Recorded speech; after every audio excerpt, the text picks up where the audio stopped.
that I came across during my research. It's not something that I wrote. It's something that I wholeheartedly take very much to my heart. The title of this is "I Am Woman" by Melon W. Never underestimate me. Never doubt that I can accomplish what I say I will do. Never think I am not smart, intelligent, or witty. I am all of these things. I am a woman. Do not think I have nothing to contribute to this world. I will contribute more than most in a lifetime. Do not think I am someone to be discarded with age. I am with age. I will with age be witty, smart, and have wisdom. I am a woman. Never try to tell me this is a man's world. Women have contributed to this world for centuries, in life, in death, in famine, and war. I will give of myself, my life, and my love. I am a woman. Do not tell me I am worthless to society because I am divorced or widowed or alone. Women alone can accomplish much in their solitude, finding out who they are or what they can become. I am a woman. Do not pity me for the wrinkles of time, for time has given these for being a survivor. A woman's true beauty lies inside the heart. You cannot judge me by age, for true beauty is ageless. I am a woman. Never tell me what I can and cannot do. Because I am no longer young doesn't mean I am worthless. A woman's determination can make her soar to new heights. And woman with determination can conquer all fear. I am a woman. Do not tell me I'm not sexy or appealing with age. For with age, I have learned I'm as sexy as anyone. A woman's grace and self-confidence gives her self-appeal. I have learned what sexy is and what sexy is not. I am a woman. Never underestimate me, what I can do or become. You may just be surprised. I am proud to be a woman. This past week, I received my birth certificate. I am a woman.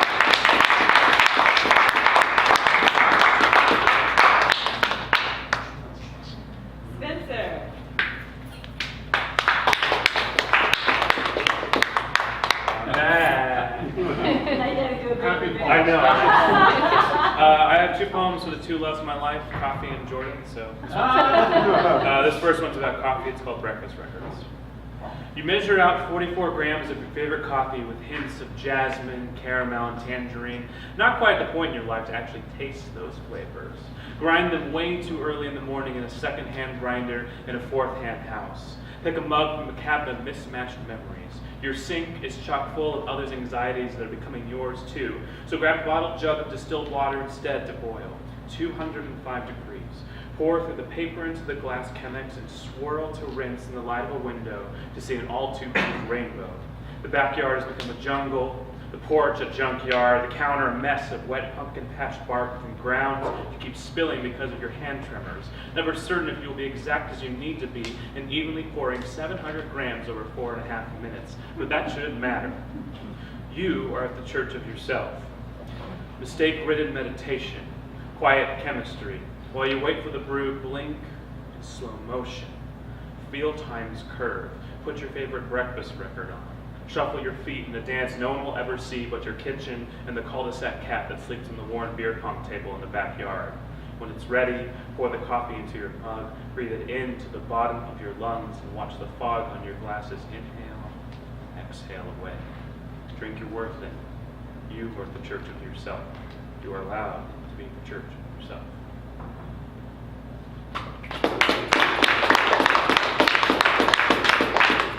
And this one is super new. I wrote it drunk in my bed at 2 a.m. Thursday night, and I made it a real poem on Saturday. It's called Thursday Night, a work night. That's the bottle of Pinot Noir you recently let Grandpa Stan love the most. Right there, with a sweet little sketch of a bear on the label. Tonight, we bought the bottle and drank to him. Sipped a little and spoke a lot, with bites of Sicilian lemon sorbet that has already been a little melty in between. Tonight he read my book of love poems written for other people, and I worried how that would change us.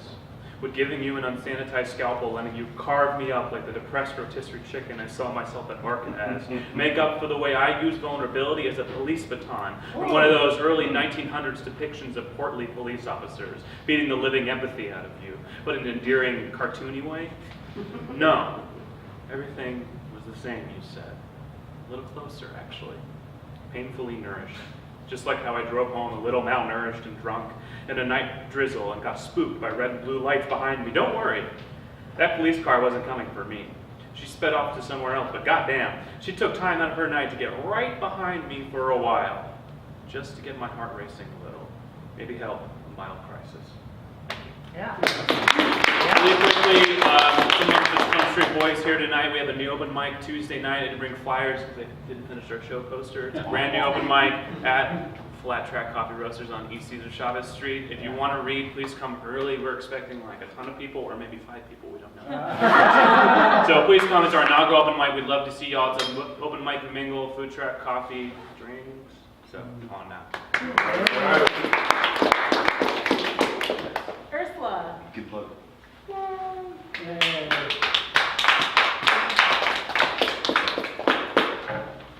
This is the first half of a story I wrote back for the Valentine show.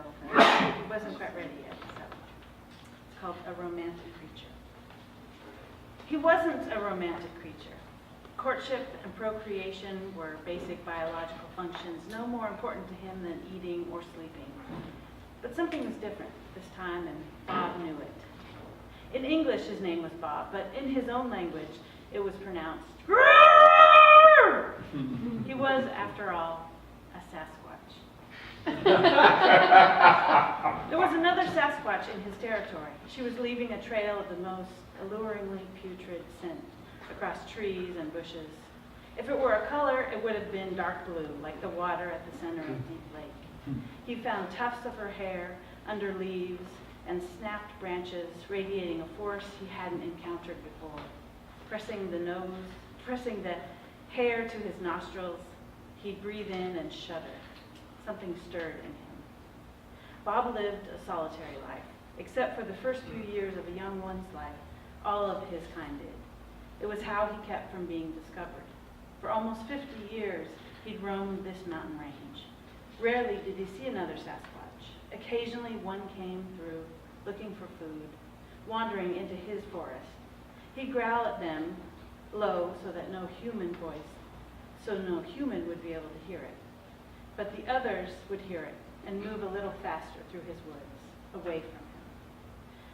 Sasquatches were conflict averse and would always opt for the long way around. He had taken to hiding in a tree, watching them step carefully through the underbrush, only growling if they stopped to rest. He'd never seen her. That afternoon, the rain came down in great glops, hitting the branches on the fir trees above him. Normally, it didn't faze him, dripping onto the thick fur that covered his body and rolling off. But a freezing fog accompanied this rain, slipping in between individual hairs, chilling his honey-colored skin.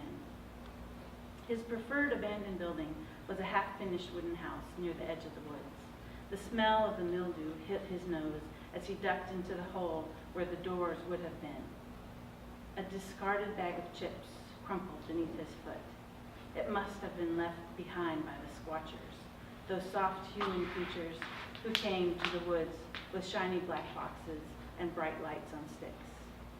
They were looking for proof that magic and mystery still existed. They were looking for him. The squatchers smelled like skunk and peppers, and he sniffed once to see if there were any near, but the mildew and the rain smells were overwhelming. Rain dripped on the roof, but everything else was silent. He found one single solitary chip left at the bottom of the bag, and he ate it. He closed his eyes as he licked the salt from his fingers with his rough tongue. Something across the room rustled. He tensed his muscles. Were the squatchers here in this room pointing their devices at him? The dark blue smell hit him with the next heartbeat. Hello, a deep growl came from the corner. It was her, and he was both intimidated and intrigued. I've been watching you. He couldn't believe that this whole time she had been there. He thought he was tracking her, but she'd been tracking him. Well, where are you from? He asked. His voice sounded high and nervous compared to hers. What? She said quickly. Oh, where are you from? Trying to deepen his tone. No response. The dark blue smell disappeared into gray. Somehow she'd slipped out, and even as he ran foolishly out into the rain, he knew she was gone. When he was a young Sasquatch traveling these mountains with his mother, she told him about the one thing all females required for a young Sasquatch to prove himself. He had to let a human see him. His father had done it to get her. His father had even allowed a human to film him, walking across a log jam on Upper Brush Creek. The story went that he stopped and turned not once, but 3 times, as the man filmed him. Only then did Bob's mom want him. Bob's dad didn't stay around long after that first encounter, but the little Sasquatch never forgot the story. The humans made enough noise when they came to the woods that he knew it wouldn't be difficult to find them. He left before dawn to walk to the crest of the hill where he'd seen them. He hadn't visited the spot for more than a year, but knew the path, even in the dark. The smell of rubber and gas, not humans, floated in the morning air. The dark blue of her presence wasn't detectable, but he hoped she was close enough to see what he was about to do. Thank you.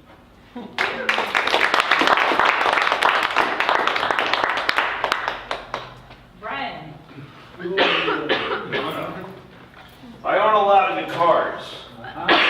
In case you haven't realized, I've been in a lot of bands. I sold half my guitars when I moved out of New York. I still have too many guitars. And I don't know if, and I own a lot of other instruments, I don't know if any of you have ever tried to tune an auto harp. Oh, Todd. It takes all day. Yeah. And then at the end of it, you're like, I'm not PJ Harvey or Joni Mitchell or... There was one time I was in a recording studio and I had done a scream for a part on a chorus where it was, "Wah!" And my engineer was like, I want to throw that through auto-tune just to see what happens. Now when you put something through auto-tune, you see like a waveform. Mine was dots. I was hitting multiple tones at the same time. I've also been told in this town, this is what makes me out of tune, is that I have a New York volume.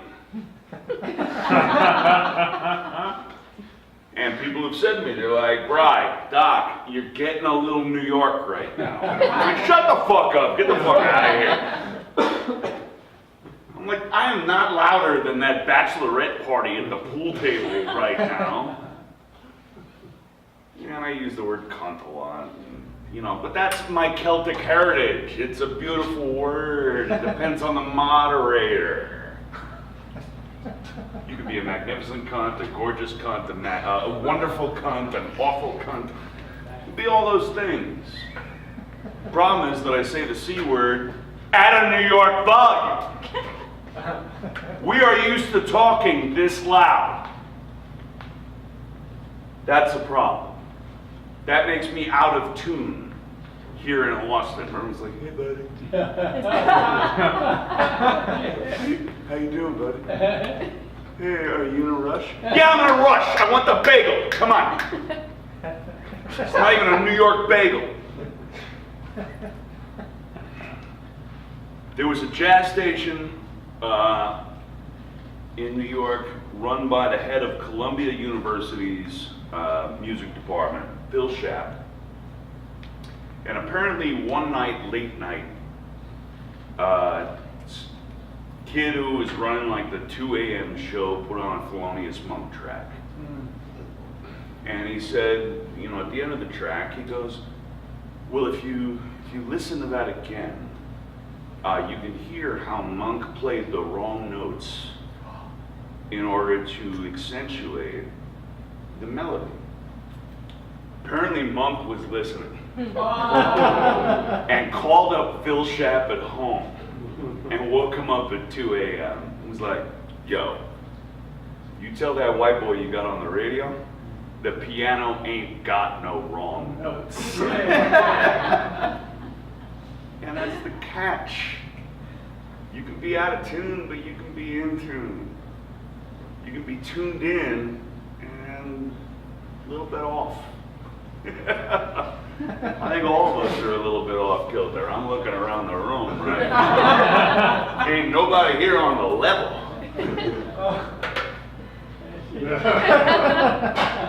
Don't make me get Lord Buckley on you right now. Oh, now we gotta take care of it. Just remember, you're never out of tune. You're just playing around the song. Nice. Jim. You told me to stop writing.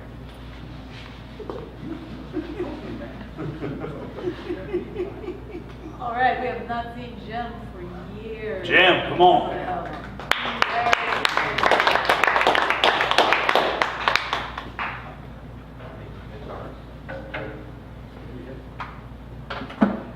Last time when we were still at Stomping Grounds.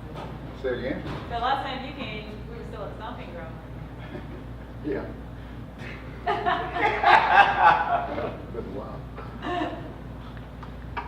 So, for 7 years, I studied to be a Russian Orthodox priest. For 7 years after that, I was a Buddhist monk. Both monasteries were on top of a mountain.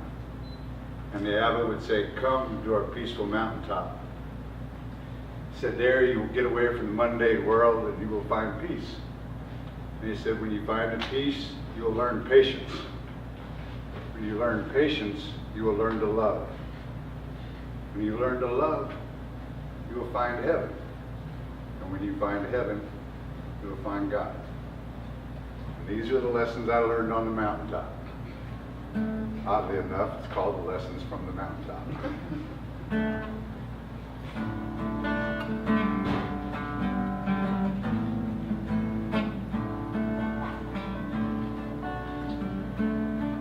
Well, you can't learn patience on a mountaintop, sitting around all alone. Patience is learned in a long, long line with the cashier talking on the phone. When the kids want to play and the wife wants to talk, and hey, you just walked in. That's the time to be patient.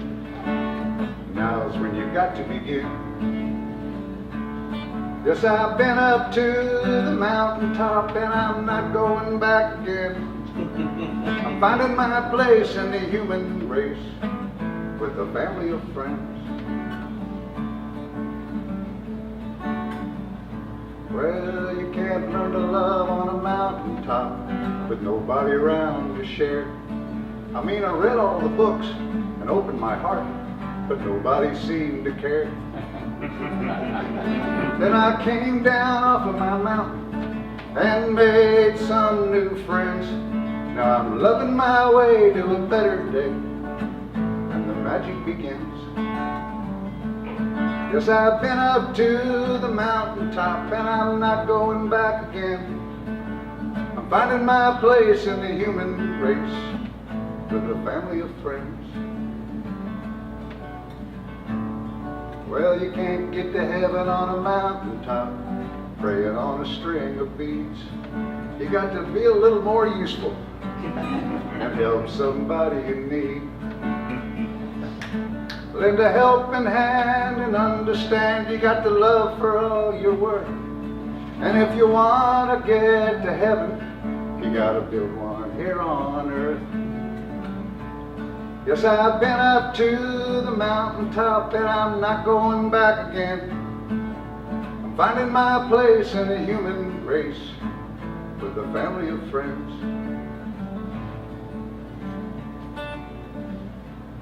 Well, you can't find God on a mountaintop. God's not there to see. He won't be found on lofty heights because he's here in you and me.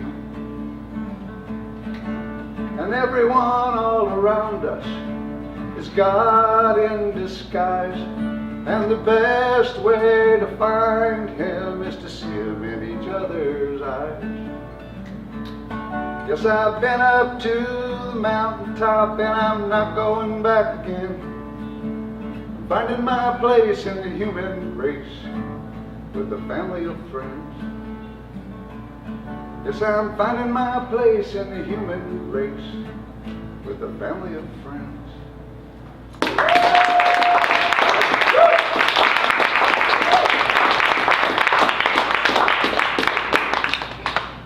Renee.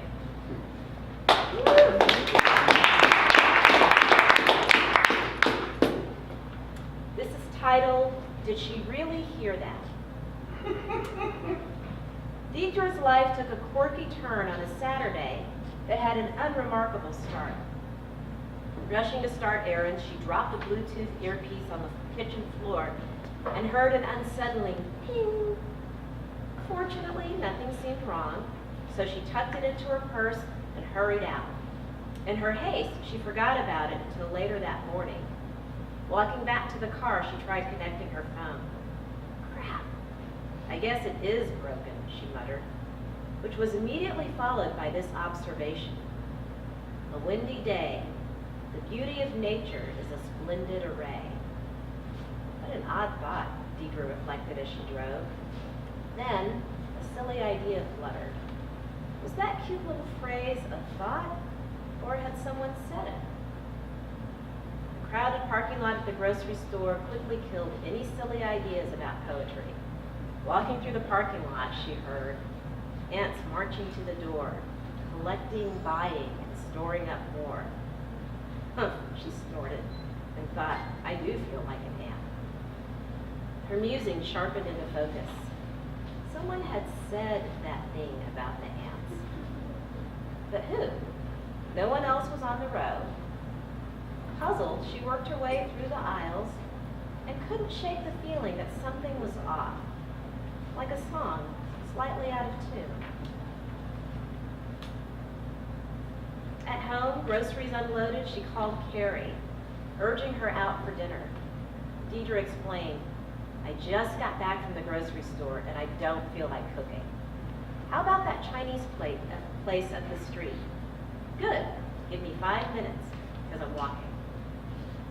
She strolled up the street, relishing the cool October breeze and long shadows of early evening. Passing the dog park, she heard an irritated snarl. It's the peace and quiet that I miss. This time of day, it's just shouting and piss. Deidre laughed, throwing a friendly look at the tree who made the remark. Stopped. Eyes narrowed, she took a closer look. The tree's rustling shifted, and something about it seemed vaguely smug. Feeling foolish, Deidre simply asked, You? And probably the tree now looked sheepish. Her, but how, was interrupted by a burst of static from the earpiece. That's it. The morning dropped, changed the setting, and now she could hear trees. Carrie, you'll never believe what happened. Deidre excitedly described the earpiece's new power. Carrie's demeanor morphed from slight curiosity to open amusement. She declared, Cute idea, but I don't believe you have a magical Bluetooth. Maybe your inner poet just woke up and you only think it's the trees. After we eat, we'll test your theory. At the dog park, they faced the tree Deidre had talked to earlier. Outfitted with the earpiece, Carrie turned to Deidre, triumphant. See, there's nothing. Then, a look of surprise stole across her face. I just heard it, Carrie sputtered. Your tree just said, filled with doubt, hear me out. Slightly confused, she handed the earpiece to a beaming Deidre. Deidre's grin dissolved in pained surprise when she promptly lost her grip. An ominous ping punctuated the silence. Grimacing, Deidre glumly listened as the earpiece paired up with her cell phone. clearly, it now worked fine. Carrie placed a comforting arm around Deidre's shoulders, commenting, "Well, at least it's fixed now." Sighing, Deidre said, "Yes, but I kind of wish it was still broken." The tree rustled in agreement.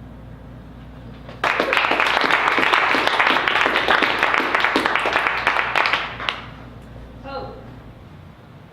Round Uh-oh.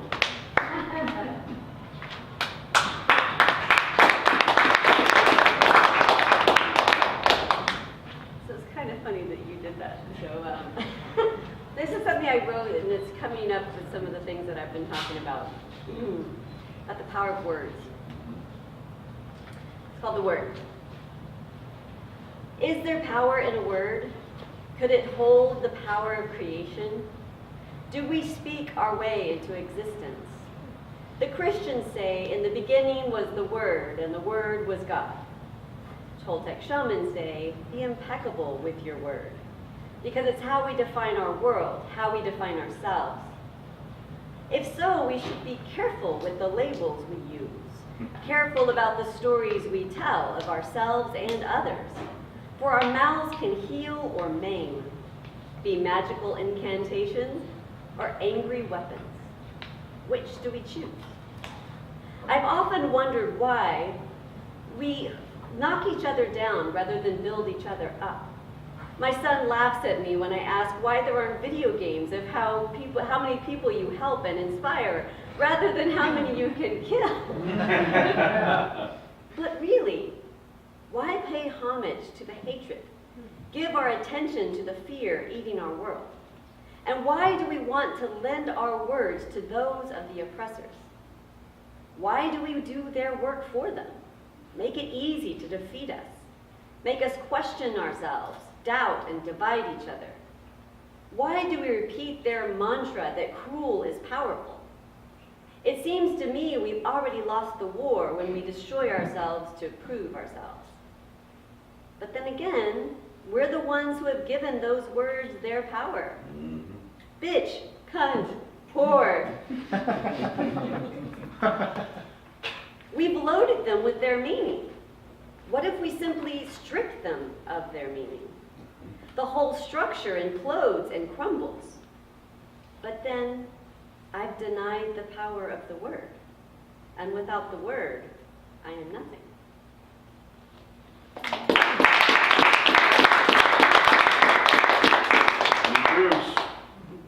Sam. Hi. So it's not hot outside anymore, and that's great. And in my head, that means it's almost Halloween. So I have two very short, very spooky poems. All right, Sam, can you step forward? You're rolling my picture. There we go. Thank you. All are spooky places. Let me take off my werewolf mask and feel the moonlight on my bare skin. I'd like nothing more than to co-star in 100 monster movies with you. We can trade off screaming bloody murder and being the scary one who's calling from inside the house. Some folks use a silver bullet as a kind of foreplay. And why can't all loves be so courageous and visceral? Can you hear the symphony of romantic chainsaws? The orchestra of the living dead tuning their violins. The staccato of the butcher knife massacre of bedsheets and shower curtains. And far from the town, a man in a hockey mask anxiously wrings his bloody sausage fingers and whispers to those starry-eyed campers after midnight, be tender to one another, it's damn lonely in these woods.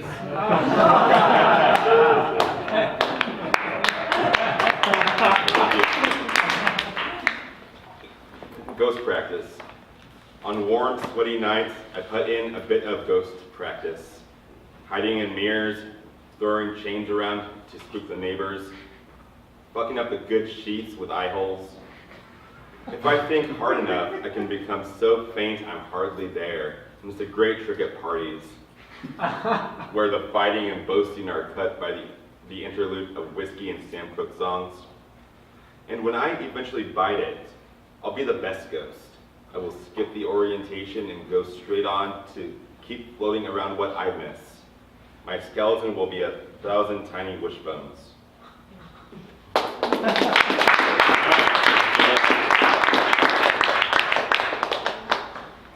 Mason. Mason, Right. Oh, it's working. Maybe I'll just do this. Well, you have a stand there. Oh, but it's No? Okay. it's heavy. Okay. The stand. I can hold it if you want. Sit on my lap. We're gonna All right. Okay. This first poem by Time Rebuild. Just about background.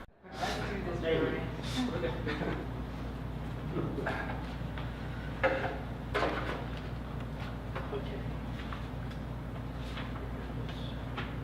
This one's called Whose Blackout Is This?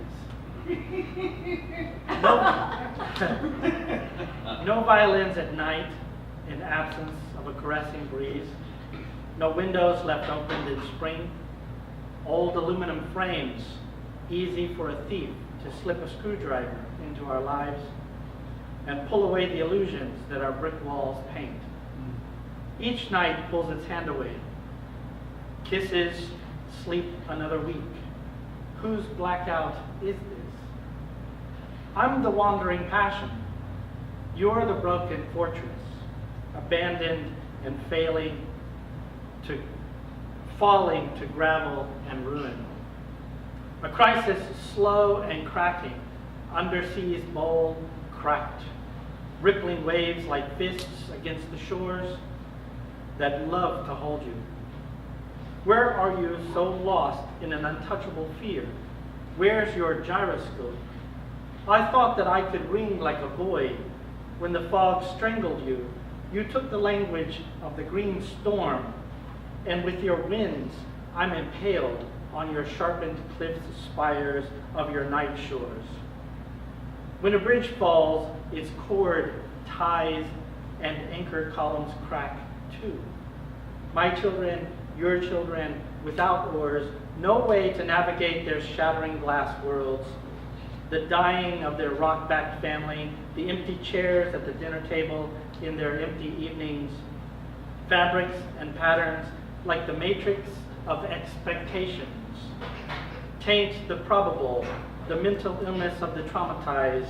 I thought I was the antidote, but I took the poison of denial.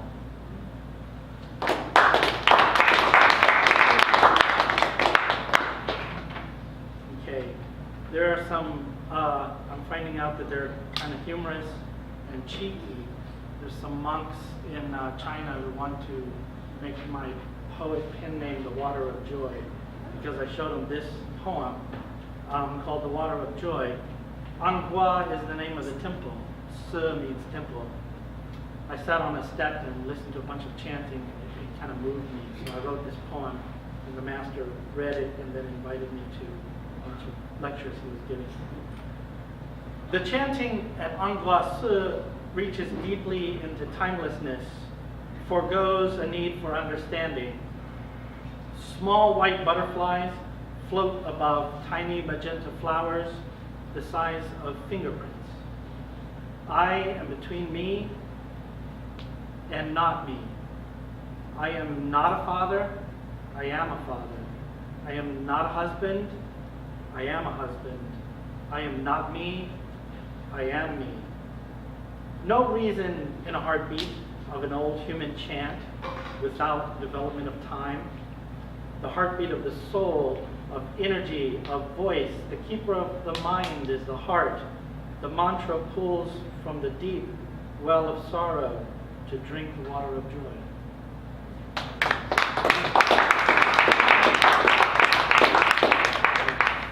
One more if I haven't got the bell yet.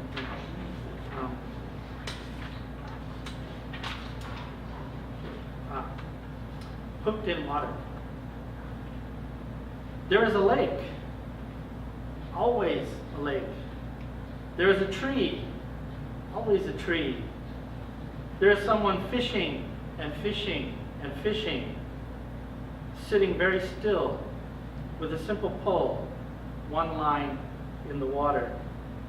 I rest in the water, pierced by the hook, waiting for the fish to be hungry. That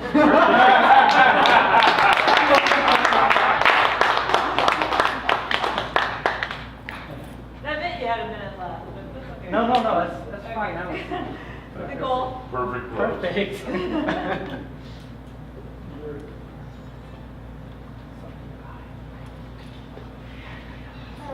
Hello. This one is called Apology. I must apologize to you all. I'm in love with words, not people. They linger in my heart as a fine wine, pumping through veins that may only bleed for hypnotic rhythms or verses, syllables, or ionic pentameters. My logical mind cannot understand the thrill of TV, sports, video games, or small talk of an average day. A gift of flowers feels more like a beheading of plants grown where the rainforest used to be. A book, that means something, that makes you feel something. This is where my heart lies. Not in beautiful material things. I despise diamonds and gold. Shopping is pointless without a need. I prefer to sit, listen to the rain, finding notes between heartbeats I cannot explain. Forgive me if I tell you I love to be alone, where thoughts can flow freely, even when they are not my own. I want nothing more than words for love, or touches that feel like words. The kind that resonates through the body, just like poetry, and never leaves. A large house I do not wish I had. Just something cozy and safe. A place I can simply enjoy the day and wash all the cares of this illogical world away.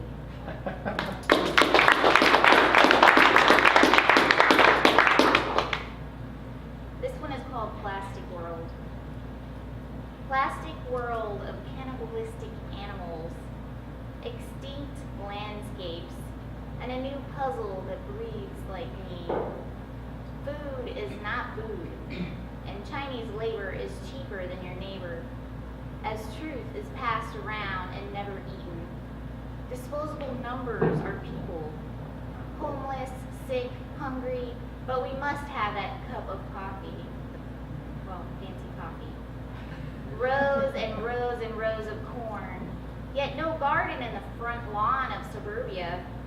Cement is the grass for those who do not bare their feet. Wi-Fi wires and poles are more important than the air we breathe. Sorrow for flooded streets as nature also weeps.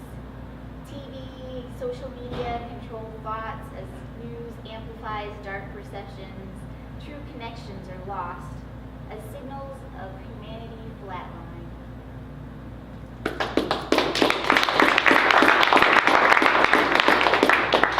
Now,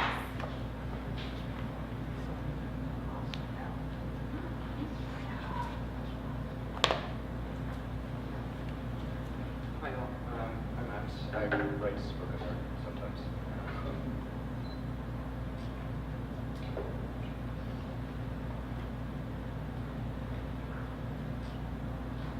A boat, my body, a boat. My body is a boat. One time I got so goddamn high, I was a great wooden galleon, my body creaking joyfully in the waves. I could not summon the wind in the back of my throat to explain, so I wandered around feeling good in this body until I lay down on the floor and slept. And I wonder if my body knows its own future. Did it know it was a boat back then? Was my body always dreaming of leaving when I was high and saw a woman in the moon? Was my body charting a course to itself? I grew up a boy, and the fruit on the island of man tastes so goddamn sour. You spend too much time staring out from the shore, dreaming of being a boat, or maybe a bird, or the sea itself, or something, anything other than stuck on the shore, dreaming of leaving boy. So my body is a boat now, but I never set sail. I am settled on a dock, afraid of the open water. I am not built for this voyage, or have I mixed up wanting to leave with wanting to land, or there's an island we call woman, but I don't know if I can make it that far. And there are people who believe that bodies like mine only set sail so the world knows their name. Call it looking for attention, or an act of aggression, afraid that boat bodies are so full of sour fruit boys who just want to set fire to everything. So they summon storms and harsh currents, and this body, it ain't seaworthy, and I do not know how to take a boat to the moon. How do I explain that I don't want to take what isn't mine? That I would drag this body onto shore and fill it with sand until I am full of time and corpses broken down into nothing. I would stay right where I landed, never crawling out of my crater, break apart this boat and build a home. I just want this body to feel like a home, or maybe I am full of sour fruit, and it has stained the wood of my body, my bones full of poison, too rotten for home building. Should I drift out to sea and take my chances without anchor, wander around the world? Is it enough to feel good in this body as I lie down on the seabed? Yeah.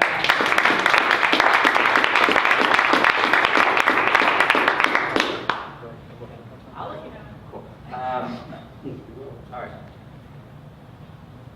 I bought a rad as fuck denim jacket online, and when I tore into its package, the smell of formaldehyde hits like a fist I've spent a long time trying to forget.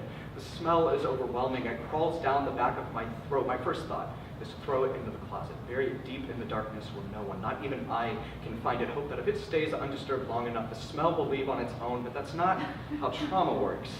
Instead, it wraps itself into everything it touches, especially in the dark. Soon, everything I own smells sweet and sick and wrong, so I try to wash it all by hand. Warm water and such, try to work it out on my own, but abuse isn't a stain, a thing overstaying its welcome. My mother's fist wraps around my threads, and the night she held me down and tried to break my arm sits in the empty spaces that remain. When I put myself back together, I get used to this death smell, wear my trauma all over, and I don't notice when my partner smells like kerosene. Everyone knows mixing trauma is dangerous, but don't familiar scents make a home. So when the person I asked to be in my life burst into flames just like my mother, when she pinned me to the wall or folded me into manageable, I didn't run. I had built a home, and if you never build a home that doesn't burn, you learn how to navigate in spite of the smoke. And when I call this abuse, my tongue remains unsure. My tongue is afraid that I asked for this, that I am faulty wiring, all sparks and poor insulation. My homes never stand a chance, and I sift through it all by hand, looking for anything holy, a branch of my soul worth keeping, and wonder if I am a forest fire. For every good part is turned to ash.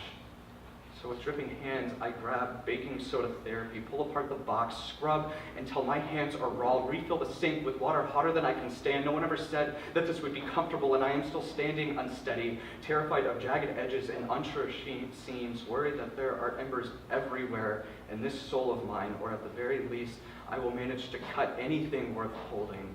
But when it is through, I will pull myself from this sink, wring out the jacket. It takes a few layers of skin I know will grow back, and I hang it out to dry in the too hot Texas sun. Let a breeze rush through me, and I will fill this jacket with pins, cover myself in things I want to see, because this body is mine now. I do not fold into nothing to be hung on walls of this home that I have found where nothing is burning.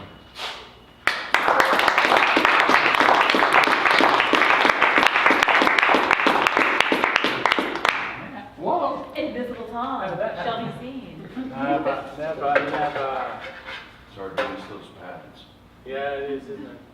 When the rains finally came to Austin, we were changed. From fire ants to water beetles, from cracks in faces and soil to flood warnings, from political fractures to community healing. Farmers kissed the skies, crops decided to rise, never too late to be redeemed, never too late to rise. Candidates that we knew and trusted rose up. Circles formed around them, moistened by the promise of change. We are as this weather is. We cannot go back. Rain knows this and falls selectively. Fall waits to move in now the soil is ready. Seeds will be planted. Democracy may rise again. Once when bushwalking, I left books on the mountain track for other walkers to pick up and read after me. When I returned and the books were still there, I realized adaptation was necessary. So I sprinkled coins in the water so they might reflect light. They were gone within a breath. I felt delight. Others valued what I did not. When I gave poetry away, it came back in different forms and skins, but still replenishing. I found no end to this mountain expedition. I am still walking, admiring Johnny Appleseed, even if his cider apples were bitter to the eating. Legends are like that. Stories coat them with wax like apples, then they become Newtons or Blakes or Beatles. All stories passed down as parables of what to do while walking in these trees of wisdom. Yesterday, I counted the grains of sand in my teeth. Next, I counted my remaining teeth, whole, holy. Then the hairs left on my head receding like the seas. wanting to reassure that change, although inevitable, is still capable of inventory. I found there are fewer words than observable phenomena. That this grain of sand might never make a beach. That my teeth need filling and cleaning like my car. That hair is no longer just a musical. Again, the train left the platform unsupported by apps. Even when memory was intact, it could not just be purchased in a stick. I settled down for partial recollections, missed opportunities, inaccurate recall. In fact, there are things I could not mention here at all. The only light is getting distant from Blaise Foley and Townes Van Zandt. Even further from Susan Bright and Albert Hochstickler. Closer grief and loss with John Berry and Barbara Carr, Dr. Byron Cosen and Dr. Marvin Kimbrough. Leslie on a park bench, now a GoFundMe sculpture. And today they are closing down Hills Cafe. Village of Luminaries, now orange cone construction zone, gridlock high-rise laminates, festivals in our parks with abandoned scooters. Citizens no longer know why white bicycles define the victory of SUVs over free-range bicycles. Grandfather, what was the Yellow Bikes Project? What is the Inside Books Project? Where are all the independent publishers and bookstores like this one? The only light I see is a laser on an APD gun sight, and the only sight they see is black. They fire away. APD, President, you're fired.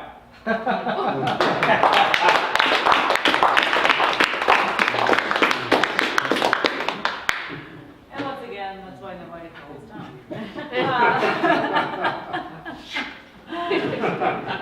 Thank you guys so much for coming out. Our next roulette is October 14th. And, oh, Sam I was going to say, he kind of gave us a preview of otherworldly intrigues. I was wondering what he was actually going to do for October. But